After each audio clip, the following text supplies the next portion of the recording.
Good morning, folks. This is Serge Goueff, otherwise known as Mr. Smith in the jazz industry.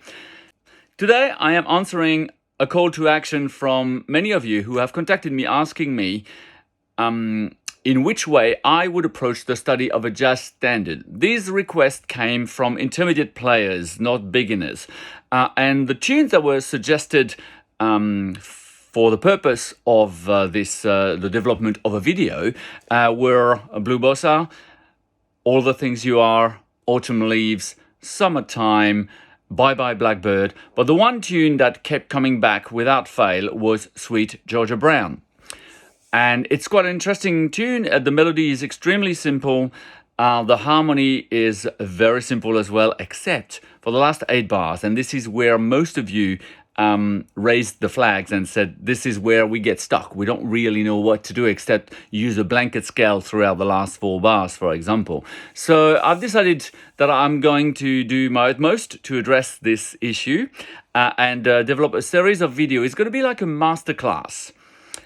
The reason I don't want to do it in one video is that, unlike some people on the internet, I am not going to be claiming that I can teach you how to improvise on Sweet Georgia Brown in the next 3 days. You will be a master in the next 3 days. That's not at all how it's going to work.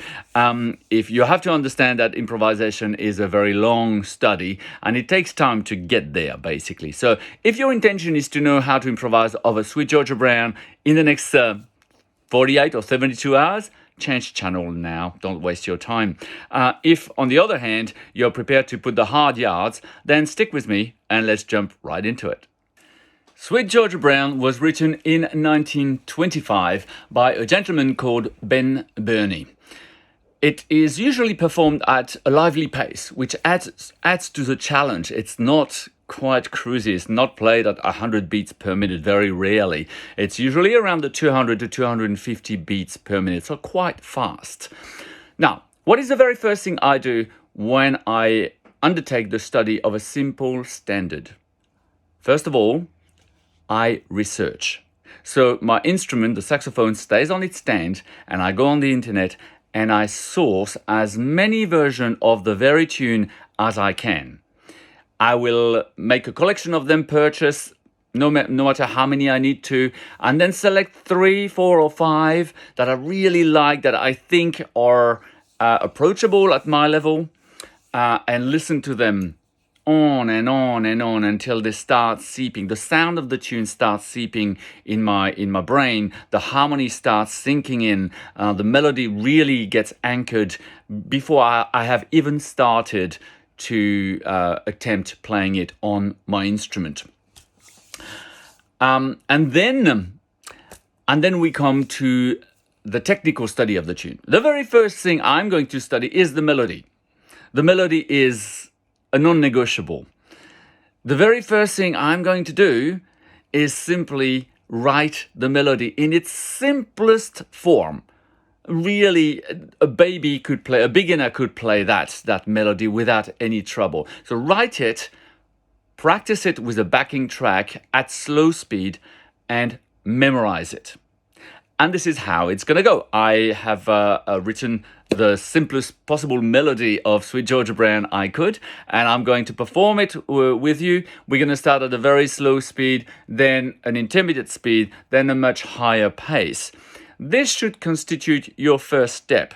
For some of you, it may take a day, 1 session, 1 hour, and you'll be able to kill it. You'll be able to absolutely be all over it. Some of you may take a week, 2 or 3. It does not matter. Time is of zero essence. Time is not of the essence when it comes to the study of jazz improvisation. Whatever your level is, take your time and record your practice every day. I will talk about it later. Record your practice. At what pace did you start studying the tune? Have you memorized it? At what pace can you perform it memorized day after day? When you have achieved that, then we move on to step number 2. But first of all, step number 1, the head. Oh, incidentally, the head is a term jazzmen use around the world to describe a melody. So the melody of a tune is called the head. So step number 1, let us study the head in its initial, simplest form. So let's play the head of Sweet Georgia Brown at 120 beats per minute. Step number 1.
Now, it is your turn to play Sweet Georgia Brown at 120 beats per minute.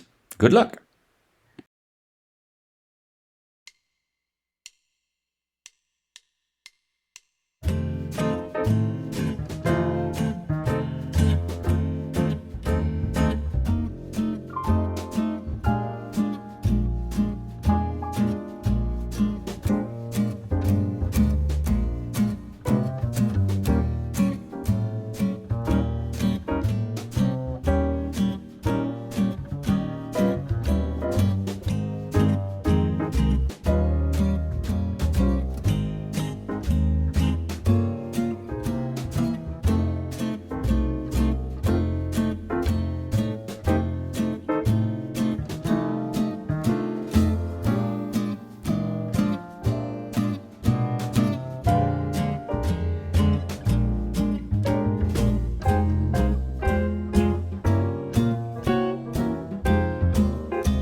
Okay, so you now have mastered Sweet Georgia Brown at 120 beats per minute, but the question is, did you memorize it?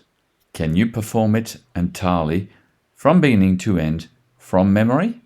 If you can, then you're ready to move on to the next episode, which is to play the same melody, but this time a little faster. We shall play it at 150 beats per minute.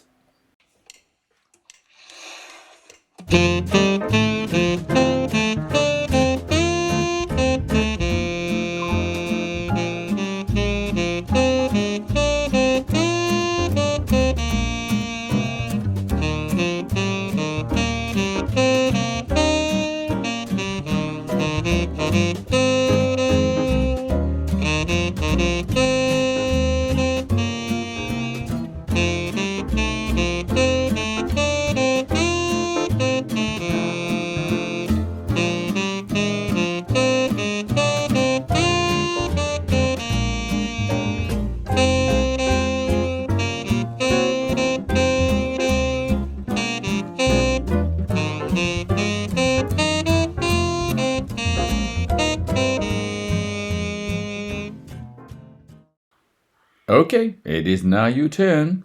Sweet Georgia Brown at 150 beats per minute.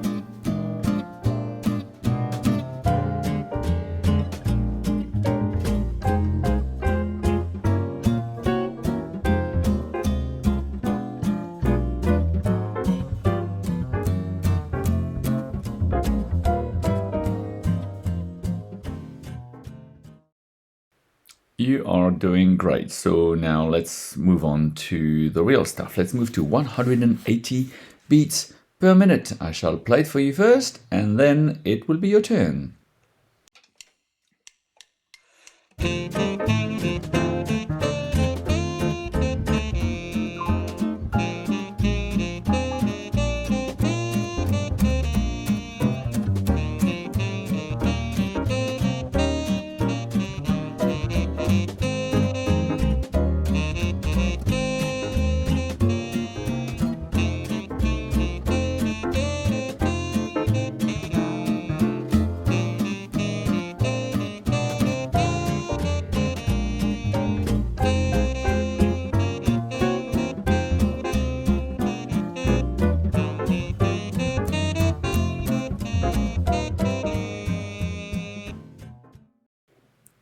So this was Sweet Georgia Brand at 180 beats per minute.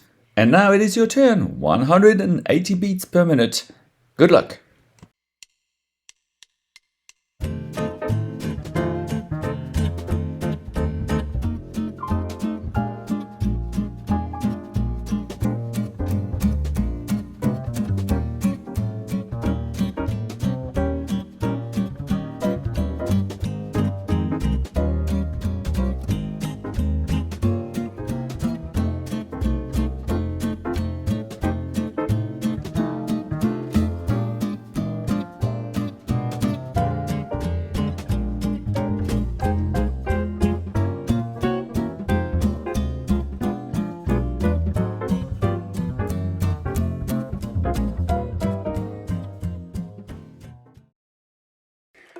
And before we move on to the next video, I would like to ask you to help me out. Support me, like this very first video, and subscribe to my channel, spread the word around, and I'll be able to continue to produce this kind of material for you. See you on the video part 2 of the masterclass on Sweet Georgia Brown, which will be how we modify or how we play the melody in a little bit more of a creative manner, because that's the essence of jazz, is to be creative. See you then. See you. Thank you.